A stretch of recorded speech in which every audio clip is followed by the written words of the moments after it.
বন্ধুরা, একটা বিষয় কি বলুন তো, এই যেমন ইঁদুর ইঁদুর গর্ত করে গর্তেই থাকে। আর সাপ কোথায় থাকে বলুন তো? সেই ইঁদুরের গর্তে। গর্তটা খুঁড়ে ইঁদুর থাকার জন্য, কিন্তু সেই গর্তের যখন সাপ প্রবেশ করে, গর্তের ভিতর গিয়ে যখন ইঁদুরকে পায়, তখন কি করে? সাপে ইঁদুরটাকে খেয়ে ফেলে।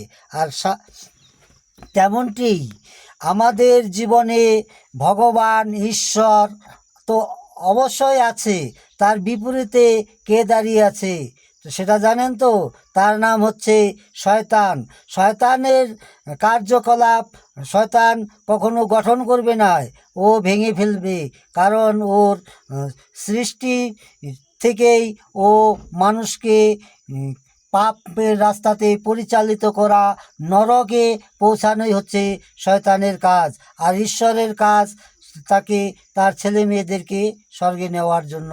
সে ক্রুশে চড়েছিল যিশু, আপনার আমার পাপের জন্য সমস্ত শরীরের তার রক্ত বগিয়েছিল। আমিন।